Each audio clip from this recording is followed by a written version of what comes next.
Como posso dizer, o fato é que estamos prestes a salvar a América. Quando vocês acham que vão nos fazer felizes? A série Fallout da Amazon é, acima de tudo, uma adaptação do famoso jogo homônimo. E já nesse momento surge a dúvida se vale a pena esperar profundidade e um subtexto sério da série. Filmes e séries baseados em jogos costumam ser leves, trazendo só uma história no universo do jogo e muito fanservice. Geralmente é assim. Felizmente, Fallout teve a participação de Jonathan Nolan, irmão de Christopher Nolan. Jonathan foi roteirista de filmes como O Grande Truque, O Cavaleiro das Trevas e Interestelar. Até o filme de estreia de Christopher, Amnésia, é baseado em um conto de Jonathan. Por isso, não dá para chamar a série de superficial, e nela realmente dá para encontrar muita coisa sobre a qual refletir e filosofar. E hoje eu gostaria de discutir a personagem por quem toda a trama começa, Lucy Macklin. Meu nome é Lucy Macklin e eu tento contribuir para o bem-estar da nossa atividade. Que pensamentos a imagem dela desperta? Vou mostrar como a história dela pode de repente nos levar diretamente a Platão e Nietzsche. Como mais podemos interpretar a fala do Ghoul para Lucy? O que é isso? Eu sou você, querida. Apenas espere e verá.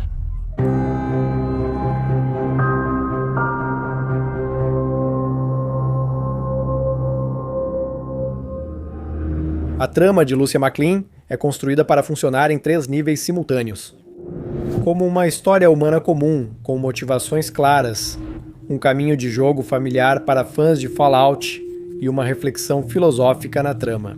Vamos começar pelo mais simples, a dramaturgia do personagem. Lucy Macklin, nascida no abrigo 33, cresceu em um micromundo isolado e confortável após o apocalipse nuclear. Passou a infância e juventude no subsolo, onde todos tinham segurança, conforto e educação garantidos. No tempo livre, gosto de passear e ver filmes com meu pai, cuidar do jardim juntos e debater livros com a família. É por isso que ela absorveu os ideais da chamada regra de ouro. Tratar os outros como você gostaria de ser tratado. Ela confia na integridade, ajuda mútua e justiça. Como Jonathan Nolan, o showrunner da série, observou com precisão, muitas das virtudes ensinadas nos abrigos são um luxo disponível apenas para aqueles que nunca passaram fome e sempre tiveram algo para compartilhar. O abrigo 33 segue o princípio da meritocracia. Vocês foram ensinados a ideia de meritocracia, onde cada um se orgulha de estar certo. A meritocracia é um sistema onde a posição social é definida pelos méritos, habilidades e contribuições, não pela origem ou contatos. A palavra vem do latim meritus, que significa digno. Curiosamente, no inglês, a raiz quase não mudou.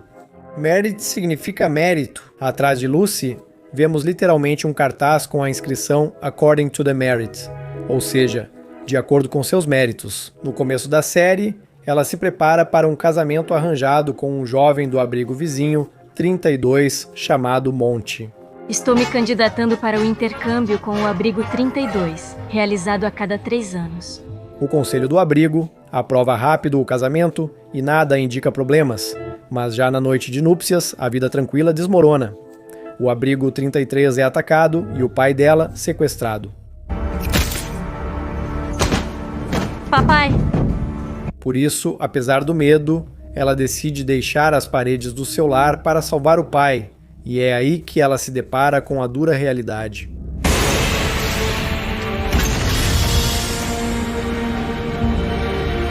Cooper Govard, ou Ghoul, é um dos principais condutores dessa nova moralidade.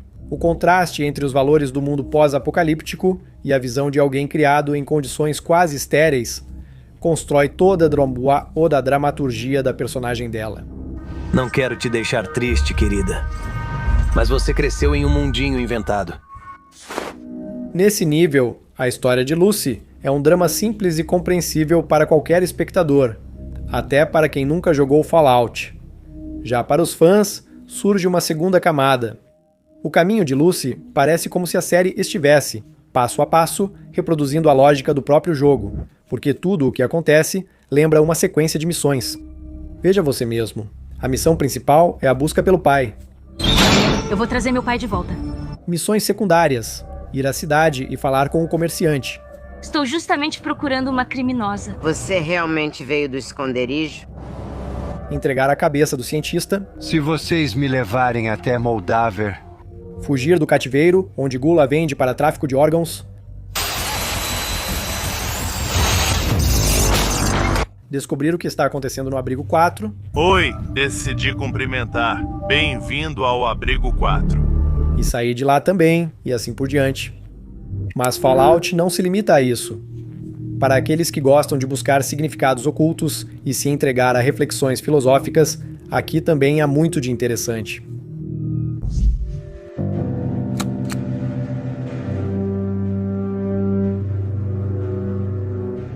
A primeira coisa que me veio à cabeça quando vi a cena de Lucy saindo do abrigo e cobrindo a luz forte com a mão foi a caverna de Platão. Para quem esqueceu ou não conhece essa parábola, vou relembrar brevemente o seu significado. O filósofo grego Platão sugeriu imaginar prisioneiros em uma caverna.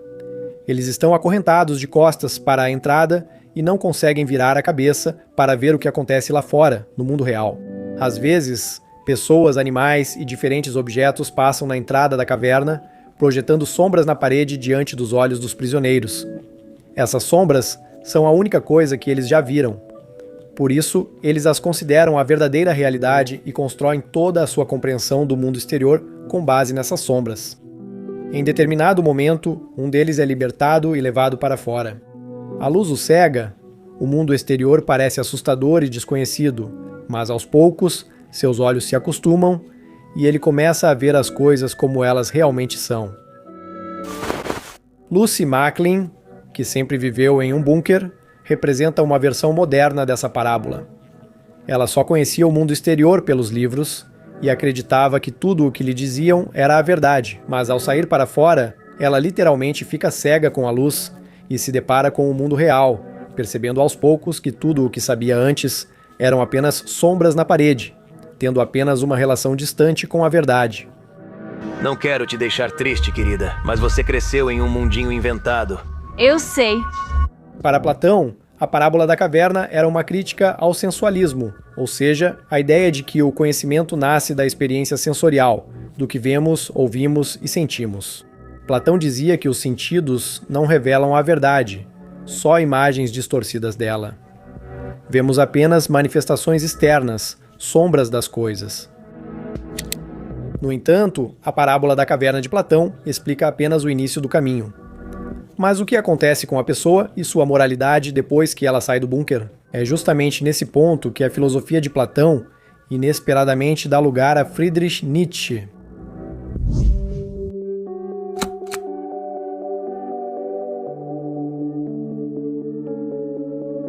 Friedrich Nietzsche escreveu: "Quem luta com monstros deve tomar cuidado para não se tornar um monstro também. Se você encara o abismo por muito tempo, ele passa a encarar você."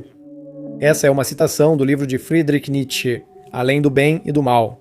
Lutar contra o mal nunca passa sem deixar marcas. A pessoa pode começar com intenções puras, princípios morais claros e a certeza de que está do lado da luz. Mas uma longa vida dentro de uma realidade cruel vai mudando ele por dentro, passo a passo. É exatamente isso que vemos no exemplo de Cooper Goldberg. Você quer saber como eu era antes da guerra? Igual a você, um idiota. Quando na série nos mostram o passado dele, vemos claramente um personagem positivo, uma pessoa com convicções firmes, moral positiva e força interior. O que importa é a liberdade. Não lutei na guerra para depois viver em um porão sob o domínio do presidente Badaskin. Sim. Sobrevivendo em um novo mundo pós-apocalíptico, à medida que ele é forçado a enfrentar repetidamente a violência, a traição e a crueldade, sua moral começa a mudar. Aqui não se come só compota de pêssego e geleia, às vezes é preciso comer os próprios amigos. Ele literalmente luta contra monstros, se adapta, aprende a sobreviver e em certo momento acaba se tornando um monstro também. Cooper é um homem que olhou para o abismo por tempo demais e o abismo começou a olhar de volta para ele. É por isso que, sabendo de tudo isso, ele diz para Lucy: Eu sou você, querida. Apenas espere e verá. Para Nietzsche, a moral não é uma verdade eterna, mas resultado das circunstâncias e da vontade de poder de um grupo. É esse grupo que declara como bom aquilo que fortalece suas posições e mantém sua ordem, e como mal aquilo que a ameaça. Mas se as condições mudam, a moral também muda. Lucy acredita no bem, na justiça e na ajuda mútua, porque no mundo dela esses valores funcionavam. Mas a realidade te reescreve se você vive por muito tempo segundo as regras dela. O que foi agora, entendeu? Lucy responde ao argumento de Gullia em outro diálogo. Mesmo que eu me torne assim, eu não vou me transformar em você. Nesse instante, ela decide conscientemente não deixar que o mundo a reescreva totalmente. Isso, de várias formas, se relaciona com nossa realidade. Quando parece que o mundo enlouqueceu, que as regras habituais não funcionam mais e que a crueldade e o cinismo se tornam a norma, a pessoa enfrenta a mesma escolha: aceitar essa realidade como a única possível e se adaptar a ela, ou tentar manter suas convicções, mesmo que isso seja desconfortável e desvantajoso.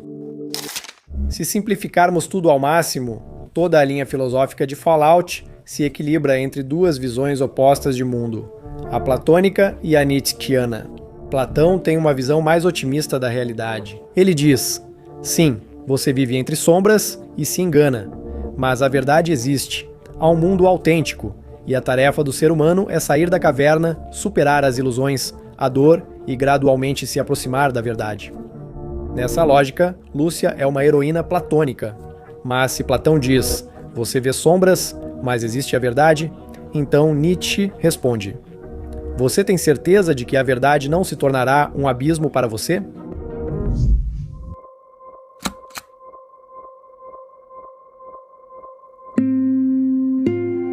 Na verdade, Platão e Nietzsche estão longe de ser tudo o que pensamos ao ouvir o diálogo entre Lúcia e Gullia.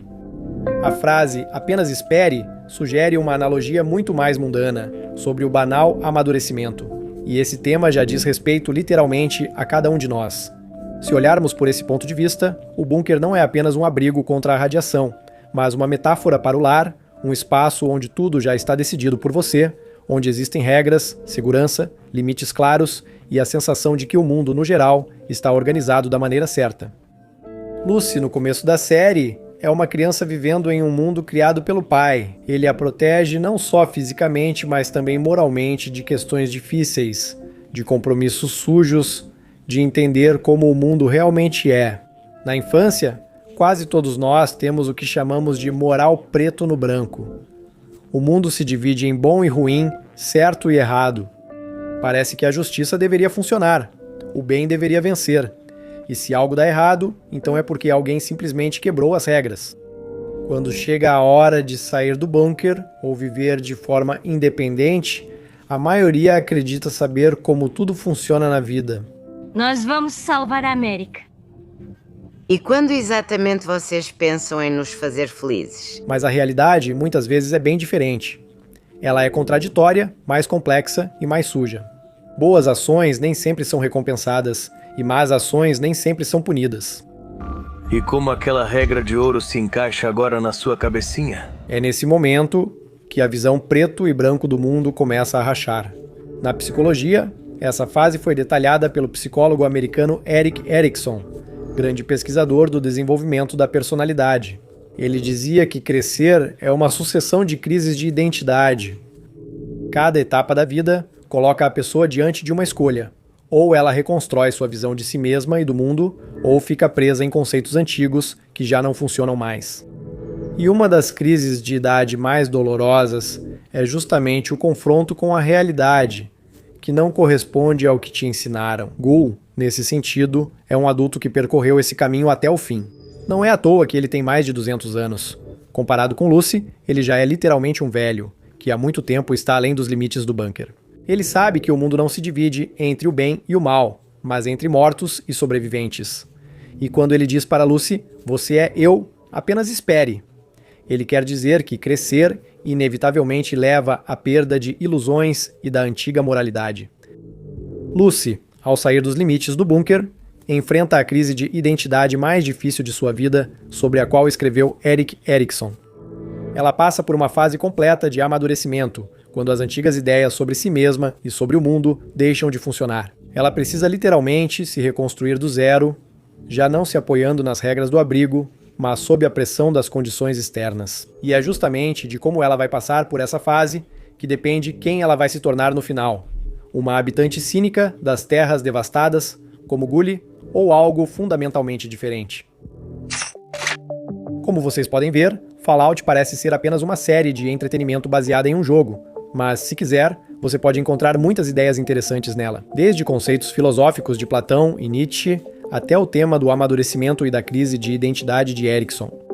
Se curte essa análise do universo Fallout, no canal já tem vídeos sobre Gol, Maximus, Irmandade de Aço e Vault Egg. Eu reuni todos esses vídeos em uma playlist que deve aparecer agora na sua tela e também vou deixar o link na descrição do vídeo.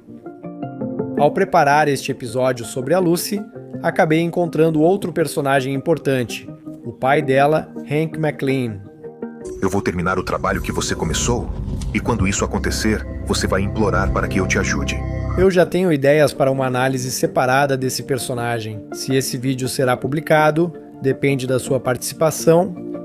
Se o tema te interessa, você já sabe o que fazer.